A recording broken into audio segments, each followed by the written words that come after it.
We would like to share with you our recent experience of chartering a boat for the first time. For the last couple of years, we've been thinking about getting out of the rat race. Like we described in our first video, we want to put ourselves in a position to retire early and get out there on the water. Every vacation we take is a beach, a lake, or somewhere tropical. The Bahamas, Mexico, Jamaica, Belize, Honduras, the Caymans, anywhere that's warm. After watching a million YouTube videos, we decided that we are more attracted to a sailing catamaran. Now, we've owned boats pretty much all our lives, and in 25 years of marriage, we've always owned one sort of boat or another, pretty much the whole time. Okay, so we've had a bass boat, a cuddy cabin, a sea-doo, a sea ray, a pontoon, and now the tri-toon that we are currently sitting on right now. We're also proud owners of a 1987 Catalina 30 sailboat, Aimless. We originally bought her to fix her up and brush up on our sailing skills, but after we got her sailing again, we sort of fell in love with her, and so she's a permanent member of the family now. We'll tell you the story of Aimless in a future video. But we've never lived on one, so we decided we better try it out before we seriously considered buying one. We called this vacation the Love It or Hate It cruise. We booked a 40-foot Bali sailing catamaran from Cruise Abaco in the Abaco Islands in the Bahamas for a one-week trip. And we invited our oldest daughter, Carissa, and her husband, Robert, to join us. We had all sorts of adventures, ran into a fair number of issues, as expected, and even anticipated somewhat, since we wanted the full experience of a cruiser's lifestyle. Which we certainly got, and unexpected, and we'll be having those in the upcoming series of videos. So stay tuned to the end of the series, where we'll join you again and let you know, did we love it? Or did we hate it? We hope you enjoy our story, and thank you so much for watching.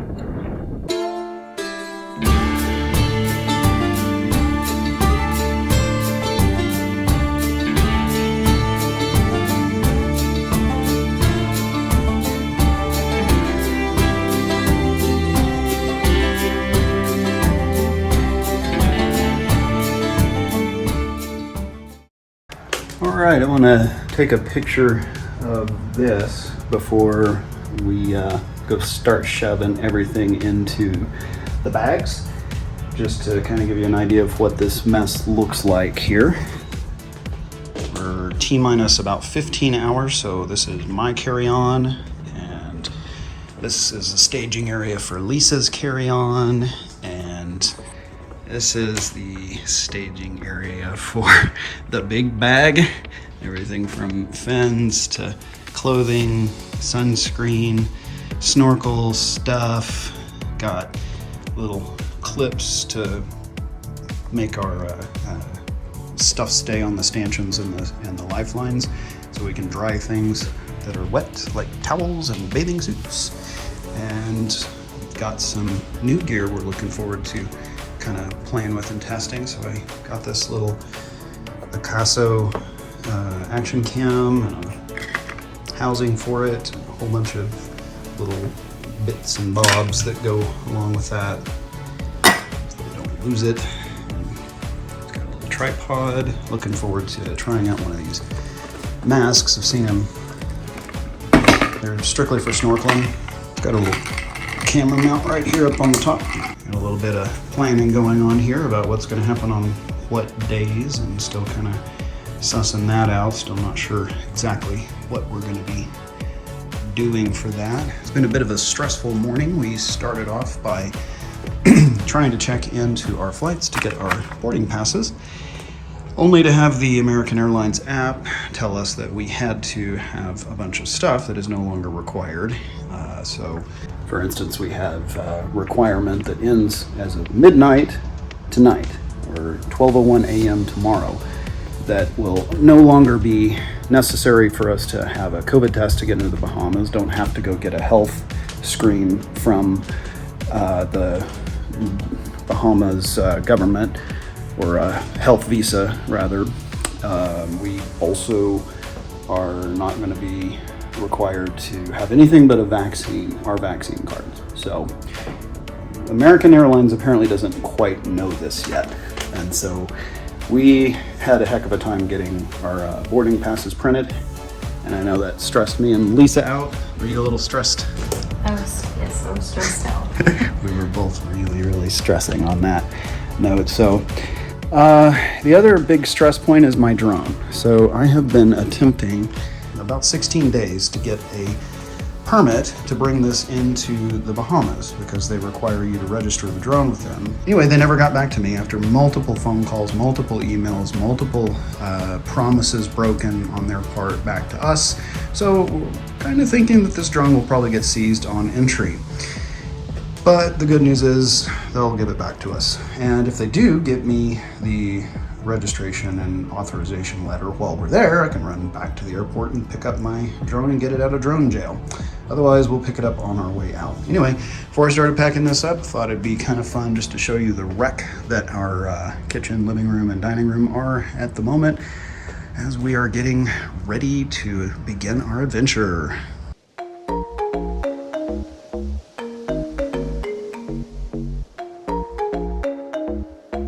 The attempt to get everything in one bag, I believe, has failed because, as you can see, we've still got shirts, money.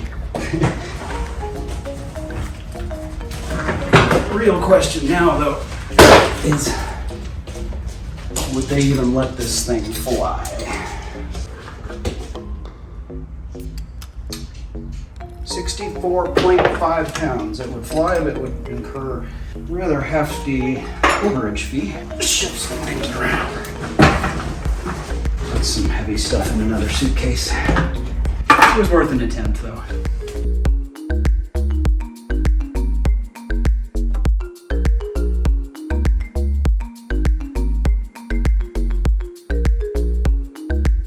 Should get a little closer. There's now plenty of room to get my shirts in. Okay, I'm at 40 pounds. Target is under 50. Surely I don't have 10 pounds of shirts, but I'll take another check-in afterward.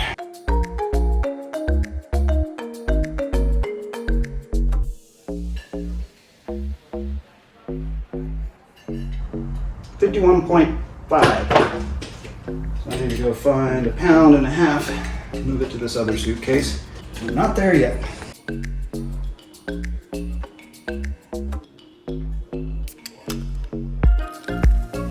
Alright, so now we are at 31.2.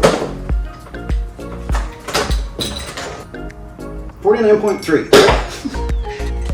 That'll do.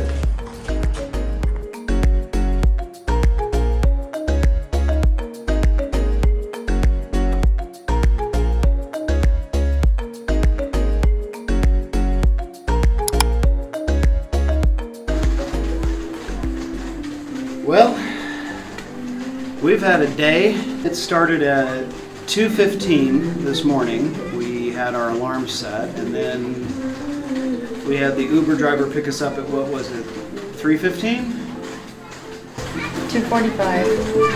2:45, right. And then we got to the airport and checked in at 3:15 a.m. And then we tried to get through security, but Security was closed. TSA doesn't open until 3:45. So, fun fact, the Oklahoma City Airport's TSA gate does not open until 3:45 or 4. We're not sure yet. It's not open at this point. We got here on time, so the airport's line just to go through security is all the way across the terminal. So we had to stand in line waiting for TSA to get there. And then our plane boarded at 4:35, and then we flew to Miami. It was about a 3-hour flight, and then we flew, we stopped in Miami for a mimosa.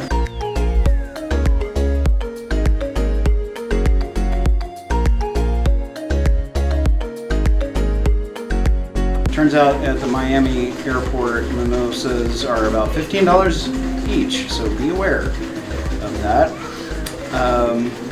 So anyway, we hopped on. Oh, sorry, guys. Oh, he said it was going to be an hour and 20-minute flight, but to get here to Abaco the Marsh Harbor Airport.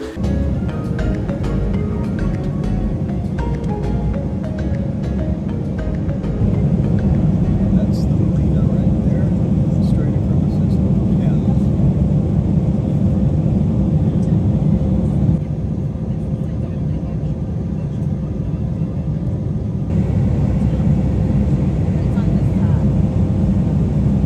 So home tone, and then just coming into view is Tahiti Beach.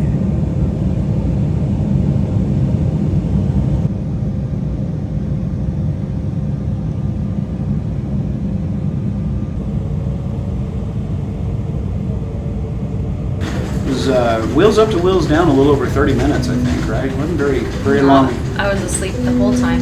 Oh, yeah, well, you were asleep for the first one, too, so Lisa got kind of lucky. She slept through a good chunk of the flights. And so anyway, we got in, we got off the plane, we cleared through customs, found out that even though the flight attendants were very insistent that you only needed one per group or one per family of the custom forms, it turns out each individual person had two, so there was a mass chaos inside of customs. Finally got through, but the good news is they did not seize the drone as was previously feared. They asked a couple of questions, waved us on through security, and on we went. We grabbed a cab and we headed across the island. The devastation here, even years later, is still extremely evident. The Bahamas is still very much in recovery from Dorian. Category 5 that just kind of stopped and hovered over these islands for basically 2 days. Anyway, we got here.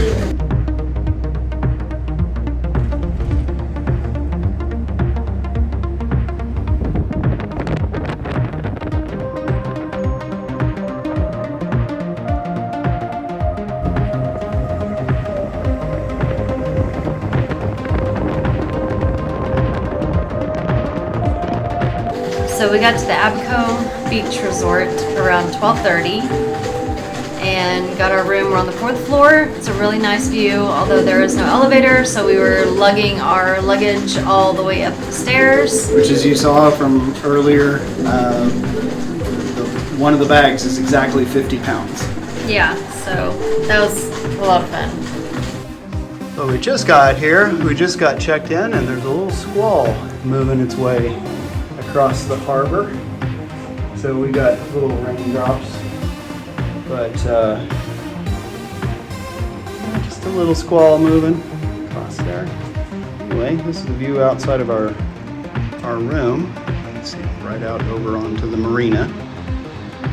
But anyway, we made it. We made it. Just literally made it. Just literally walked in the door here and plopped our bags down and had to come right out and see the view. So I'll do a better walk through here in a minute. All right, here we are at the Abaco Beach Resort. Get a quick little tour of our room. Say hi. Hi. I'm just messaging everyone. Getting everybody caught up, letting everybody know we're here. So we've got a little kind of kitchenette thingy with a small fridge and a nice little closet here with a safe. And this is the bathroom, really pretty. Unfortunately, we're only staying one night. This direction, this is kind of the view out the back, and if you look over here, you can see quite a bit of evidence still of the unfortunate devastation from Dorian. It's still quite apparent here. So there we go. So looking at here, I already did a view of the outside, but we'll go run through that one more time real fast. Here's our balcony. That's It's got a nice little swing, so you can hear the squall still happening just offshore there. Getting a little bigger actually. It was just a tiny squall before. I really hear that thunder, see that lightning. I'm gonna go exploring here a little bit, go check out that beach. There's a swimming pool, it appears, over that way.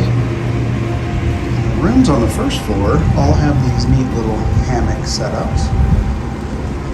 Quick little walk right on out to the beach.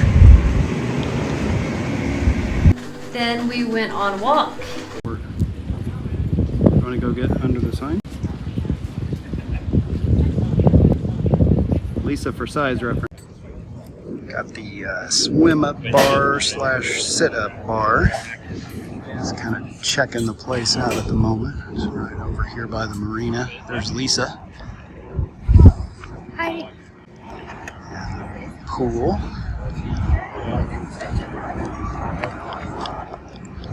More of the marina. And ran into the guy that manages the Abaco. Cruise Abaco. Yeah. Cruise Abaco. His name's Brian. Cool dude. Yeah, gave us a lot of information that we needed for tomorrow and for the week, and so that was really helpful. Oh, and he's going to let us sail. The guy that he has assigned to us, we met him too. His name was Calvin. So, Calvin, the guy who's going to be our captain, who I'm sure in the coming days there will be tons of video with Calvin in it. He's Brian and Calvin have agreed that we're basically going to sail the boat, and he's going to sit back and make sure we do not destroy the boat. Well, so anyway, we decided we were going to walk out and actually look at some of Cruise Abaco's charter boats. And as we were approaching that part of the dock, the squall that you saw rolling in the videos as it was getting bigger and bigger and closer. So we turned around and started walking back and kind of put it in power walk mode, and we timed it pretty well perfectly. We got to the tiki hut just in time for a big old downpour to start hitting us. Well, we got under the thatch roof of the bar pretty much just in time. We were touring the marina, and Squall finally made its way here, and it hit us. They've got cold beer here, so we're perfectly happy. So we went to the little tiki hut to have some beers, and I'm not sure exactly how to pronounce it. It looks like Gaelic. Yeah, it's like Gaelic. Who knows what that is? But it says it's the beer of the Bahamas on it. So, and I took a picture of that. And then we were talking to our bartender, Preston, and he was talking about how his daughter was currently playing basketball on the television, and we thought it was a college team, but it turned out to be a professional women's basketball team. And he WNBA. he was really excited about her playing, and she was number 35, and we watched her, and she did a slam dunk. Was she 35 or 75? 35. 35, okay. And so then he went around and high-fived everyone at the bar because he was really excited that his daughter just slam dunked. That was a lot of fun. Anyway, after, gosh, it was probably about an hour or so, we noticed the rain was finally letting up, and so we walked back over to Cruise Abaco's docks and talked with a couple of people who were actually on our boat here a few days ago. Ended up going into a different boat because they had a rudder issue or something like that. But as it turned out, Cat Space, the actual boat is split decision, is here.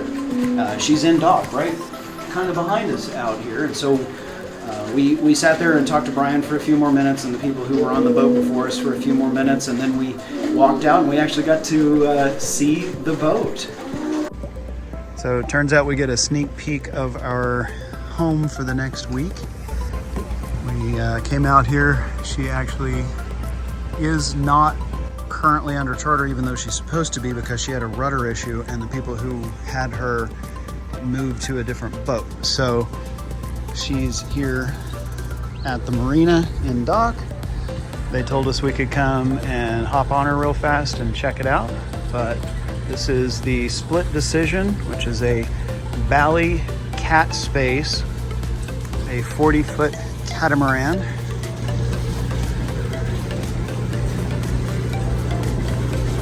And yeah, so that's where our adventure will be for the next few days. After we kind of got our little sneak peek at the Split Decision, we walked back again all the way around to where the tiki bar was, and well, actually walked back to our rooms, right? Got our bathing suits on, kind of floated around the pool for a while, had a beer there, and then got some dinner, a chicken curry. I had chicken nachos, which were just chicken nachos. With some jalapenos. Nothing special. They were pretty yummy. I've been hungry all day, so I ate my dinner and a part of Lisa's nachos very shamelessly. And then grabbed a bottle of wine, came back up here to the room, and this is kind of our plan. We've been up since 2 o'clock this morning, so we're ready to get our adventure started tomorrow. From what we understand, yeah, all our batteries are dead, so everything's on the charger right now except for that phone, which is probably just about to go dead pretty soon here. But that includes ourselves. Our batteries are completely dead, and I don't know what time it is, but I think it's probably about 6:30. Oh yeah. And we're going for an early bedtime because our adventure starts tomorrow. We're going to go get some brunch, then we're going to go provision for the week and start unloading into the boat. So we'll pick up with you guys sometime tomorrow. Night. Bye. Hello, guys. Hey, ¿qué tal?